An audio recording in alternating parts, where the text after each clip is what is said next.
নাশকতা করলে বাংলাদেশ আওয়ামী লীগ সহ আওয়ামী লীগের সকল সহযোগী সংগঠন এবং সাধারণ জনগণকে, শান্তিপ্রিয় জনগণকে একত্রিত করে এই অশুভ শক্তির প্রতিরোধ গড়ে তুলব। আমরা আমাদের বাংলাদেশ আওয়ামী লীগের মাননীয় সাধারণ সম্পাদক ওবায়দুল কাদের সাহেব কালকে আনুষ্ঠানিকভাবে ঘোষণা দিয়েছে, ঢাকা সিটির প্রত্যেকটা অলিগলিতে, ওয়ার্ডে গণজমায়। আমরা সেই নির্দেশনা অনুযায়ী রাস্তায় আছি। আমাদের কোমলমতি শিশুরা অর্থাৎ ছাত্ররা তারা কোঠা সংস্কারের দাবি তুলেছিল। সেই দাবি আমাদের মাননীয় প্রধানমন্ত্রী শেখ হাসিনা তারা যা চেয়েছে তার চেয়ে অনেক বেশি এটাই মেনে নিয়েছে। তারপরেও আজকে কোঠা সংস্কারের নামে বিএনপি জামাত তাদের কাঁধে ভর করে আমরা গতকালকে দেখেছি, তারা প্রথম ছিল কোঠা সংস্কার, সেখান থেকে সরে এসে দিয়েছে 9 দফা। 9 দফারও অনেকগুলি দাবি মেনে নিয়েছে, যৌক্তিক দাবি। পাশাপাশি কালকে মাননীয় প্রধানমন্ত্রী আনুষ্ঠানিকভাবে বলেছেন গণভবনের দরজা খোলা। আমি যারা সমন্বয়ক আমি তাদের কাছে কথা শুনতে চাই, তাদের সাথে বসতে চাই, আসলে পরে যৌক্তিক যতগুলি দাবি আছে আমি মেনে নেওয়ার চেষ্টা করব। যারা গ্রেপ্তার হয়েছিল ছাত্ররা, তাদেরকে বলেছে একমাত্র যারা সরাসরি হত্যাকাণ্ডের সাথে জড়িত না তাদেরকে যেন ছেড়ে দেয়।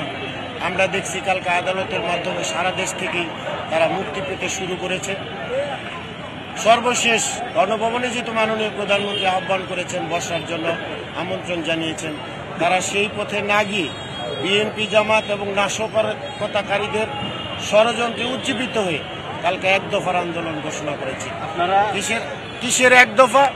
আমরা তার বিরুদ্ধে এই রাস্তায় নেমে এসেছি এবং কোনো নাশকতা করলে বাংলাদেশ আওয়ামী লীগ সহ আওয়ামী লীগের সকল সহযোগী সংগঠন এবং সাধারণ জনগণকে, শান্তিপ্রিয় জনগণকে একত্রিত করে এই অশুভ শক্তির প্রতিরোধ গড়ে তুলব। আমরা মাননীয় প্রধানমন্ত্রী যখন এই দাবি মানার জন্য প্রথমেই বলেছেন, আদালতের একটি সময় ছিল আগস্ট মাসে সম্ভবত, সেটা উনি আদালতের আমাদের সর্বোচ্চ আইন কর্মকর্তাকে নির্দেশ প্রদান করেছেন সময়টা এগিয়ে নিয়ে আসার জন্য। সেটা নিয়ে এসেছে, আদালতের রায় হয়েছে। তারপর তারই মাঝখানে মাননীয় প্রধানমন্ত্রী আবার জাতির উদ্দেশ্যে ভাষণও দিয়েছেন। তারপরেও তারা ছাত্রলীগ আগে উস্কানি দিছে, এটা আমরা বিশ্বাস করি না।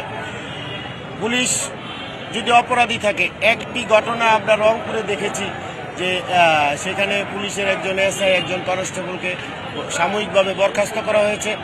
আর সহিংস ঘটনা আপনি এখান থেকে 200 গজ দূরে এই যে শনি একটা ফুটওভারের উপরে পুলিশ তো আমাদের ভাই, আমার বাবা, কারু চাচা, কারু স্বামী, পুলিশকে মেরে এইখানে উপর দিকে ঝুলিয়ে রেখেছে।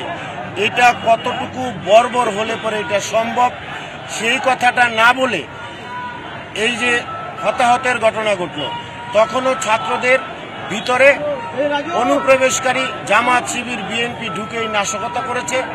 তারপরে মাননীয় প্রধানমন্ত্রী বলেছেন শতভাগ নিরপেক্ষ তদন্তের মাধ্যমে যেটা সঠিক সেটা বিচার হবে। জাতিসংঘকে আহ্বান করেছেন, বিশ্ববাসীকে বলেছেন সঠিক বিচার তদন্তের মাধ্যমে হবে। মাননীয় প্রধানমন্ত্রী প্রশ্ন করেছেন, অথচ 30 লক্ষ শহীদের রক্তের বিনিময়ে এই দেশটা স্বাধীন হয়েছে।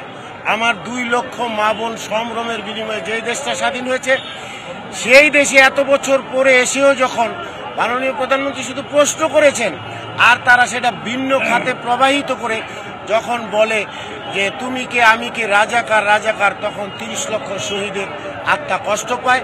আর সেই প্রেতাত্মারা এখনো বেঁচে আছে। কাজী লড়াই যতক্ষণ পর্যন্ত নির্মূল না হবে ততক্ষণ আমাদের লড়াই আমাদের প্রিয় নেত্রী শেখ হাসিনার নেতৃত্বে এবং এই অঞ্চলের মাটি ও মানুষের নেতা, মুক্তিযোদ্ধার সন্তান, শহীদ মুক্তিযোদ্ধার পরিবারের সন্তান আলহাজ মশিউর রহমান মোল্লা সজল ভাইয়ের নেতৃত্বে ঢাকা পাসের সর্বস্তরের মানুষ অল্প সময়ের মধ্যে ইনশাল্লাহ নিরাপদ হবে।